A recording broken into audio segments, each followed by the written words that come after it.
ये देखिए खेसारी म्यूजिक का बहुत सबसे बड़ा गाना शूट हो रहा है और इसका सब ज्यादा श्रेय जाता है सुर म्यूजिक के।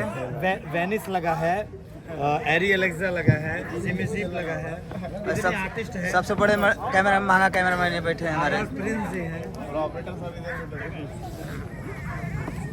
गुप्ता जी बोलिए। महंगा गाना, सबसे महंगा गाना है ये। हाँ छठ पूजा का सबसे महंगा गाना है, कोई शूट नहीं। मैं लोकेशन दिया हूँ VIP लोकेशन दिया हूँ।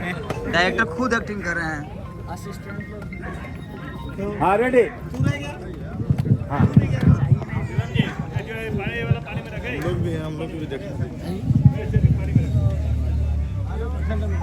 चिंट बात टम टम चिंट बात टम टम